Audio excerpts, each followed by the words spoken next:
téléspectateurs de Bloc 221 TV, bonjour et bienvenue. C'est l'heure de la revue de l'actualité. Le président de la République, Bassirou Diomaye Faye, a rendu visite lundi au Khalife général des Mourides pour effectuer sa ziara en prélude du Grand Magal. Le chef de l'État s'est engagé personnellement devant Serigne Mountakha Mbacké à résoudre la problématique de l'eau potable et de l'assainissement à Touba. Pour lui, c'est son projet prioritaire. Le locataire du palais de la République était accompagné de son épouse Marie Faye, des ministres Cheikh Diba, Cheikh Tidiane Dièye, El Hadj Malick Ndiaye, Serigne Gueye Diop, Maïmouna Dièye, Moussa Balla Fofana, le général Tine ainsi que la déléguée générale de la DER Aïda Mbodj. L'homme politique Mamadou Ibra Kane a répondu à sa convocation à la sûreté urbaine de Dakar suite à la plainte de l'homme d'affaires et son associé à Immédiat, Abdoulaye Sylla. Selon lui, il a répondu aux questions des enquêteurs dans la sérénité et le respect des institutions de la République, expliquant que la procédure se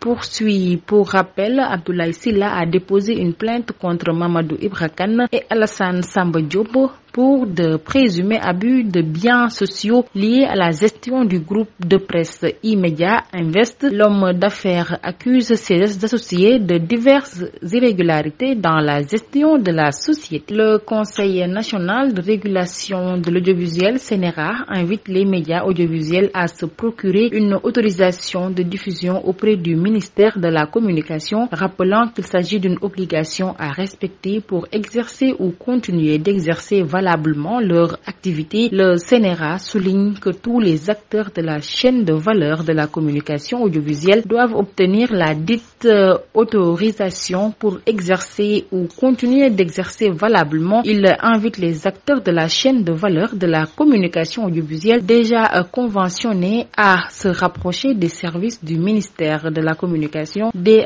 télécommunications et du numérique chargés de la délivrance de la dite autorisation menue de la convention de l'organe de régulation. L'artiste Sidi Diop a été placé en garde à vue dans les locaux de la brigade territoriale de Hann, a renseigné une source autorisée. Au cours d'un contrôle routier, les gendarmes ont constaté que le chanteur conduisait un véhicule sans permis de conduire ni assurance. À cet effet, il a été interpellé ce lundi matin puis conduit à de l'actualité hors de nos frontières. Les pourparlers de Genève pour la paix au Soudan qui se tiennent depuis le 14 août dernier sous l'égide des États-Unis, de l'Arabie Saoudite et de la Suisse comme pays hôte ont été suspendus ce week-end pour reprendre ce lundi. En attendant, les contacts se sont multipliés, toujours dans le but de convaincre l'armée soudanaise de participer à ces pourparlers qui se déroulent en présence des forces de soutien rapide. La veille, le gouvernement soudanais a déclaré qu'il enverrait une délégation au Caire afin de mener de nouvelles discussions ce lundi avec les médiateurs américains et égyptiens. Le président nigérian a quitté son pays pour la France lundi après-midi à bord d'un avion saisi puis rendu par la justice française dans le cadre d'un litige opposant l'État nigérian à une société chinoise depuis plusieurs années. Une source aéroportuaire a indiqué à l'AFP que le chef de l'État nigérian Bola Ahmed Tinubu était à bord de l'Airbus A330 présidentiel qui avait été saisi par la justice française puis rendu il y a quelques jours. Cet Airbus A330 fait partie des 3 avions présidentiels dont la saisie a été ordonnée par la justice française pour le compte de la société chinoise avec qui l'État nigérian est en litige depuis des années. Le secrétaire d'État américain Anthony Blinken a assuré ce lundi depuis Tel Aviv que le premier ministre israélien Benjamin Netanyahu lui avait confirmé qu'Israël acceptait le plan de compromis de Washington pour une trêve dans la bande de Gaza, affirmant qu'il incombe désormais au Hamas d'en faire de même. Blinken a rencontré Netanyahu et d'autres dirigeants israéliens et doit se rendre mardi en Égypte avant d'aller au Qatar. Il dit par ailleurs avoir demandé à Israël d'agir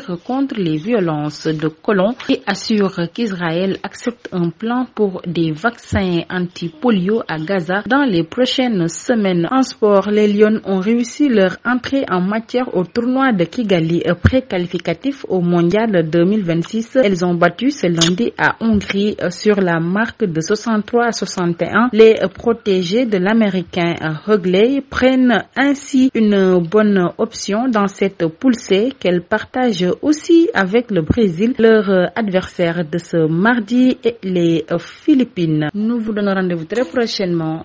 D'ici là, restez avec nos programmes.